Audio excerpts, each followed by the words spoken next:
Senate Committee on Banking, Housing, and Urban Affairs will come to order. This hearing is in a hybrid format. Our witnesses, 3 in person, 1 remote. Members have the option to appear in person or virtually. Everyone who is at the markup is checked in that order. Once you start speaking, there'll be a slight delay before you're displayed on the screen. I think you all know those rules. Speaking order will be as usual. That is by check-in and seniority. So thank you again for all of your cooperation. In August, we finally ended 20 years of war in Afghanistan. 125,000 people were airlifted out of the country in a few short weeks because of the skill and the courage of our troops and our diplomats and humanitarian workers on the ground.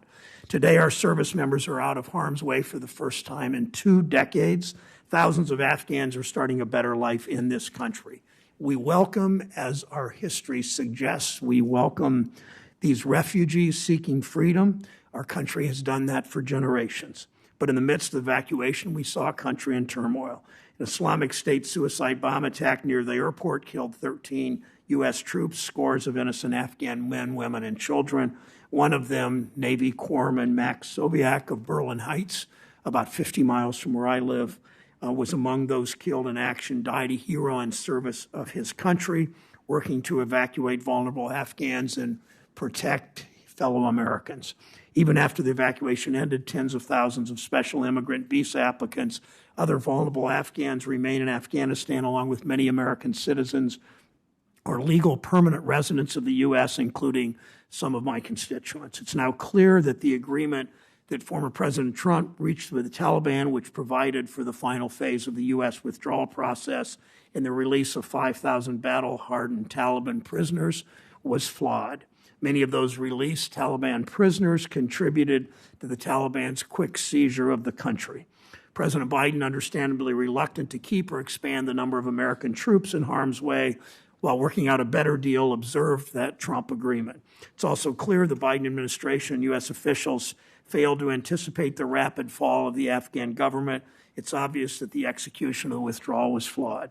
We also now know, of course, that the Taliban never intended, as they claimed, to pursue a peaceful path, a more democratic path with a broader government with representatives from a diverse race of ethnic groups, gender, and civil society actors. They refused to reject relationships with terrorists like the Haqqani Network and al-Qaeda. 3 different committees chaired by Banking Committee colleagues, Senator Menendez, with Senate Foreign Relations, Senator Warner, with Senate Intelligence, Senator Reid with Armed Services, have begun thorough reviews, including a series of hearings to assess the many decisions, including mistakes, made along the way by subsequent administrations and possibly by Congress over 20 years in Afghanistan. What is clear is that before we send our service members into another conflict, we must make sure that military engagement is truly the last resort and that we know how we will extricate ourselves from military conflicts before we get ourselves into them. Today, the focus of this hearing is to look forward to envision what we can do to address the urgent economic and humanitarian crisis facing the country in the wake of the Taliban takeover, to assess the role of economic and financial sanctions and other counterterrorism tools against the Taliban, tools within this committee's jurisdiction.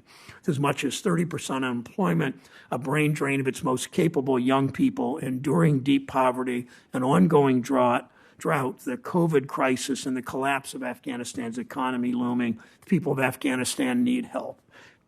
We must consider how the U.S. can maintain the flow of humanitarian assistance and family remittances while ensuring that aid does not fall into the wrong hands. This aid's been a lifeline to the people of Afghanistan. Millions rely on it and must continue even while we deny access to funds to terrorist actors like Haqqani, al-Qaeda, and the Taliban.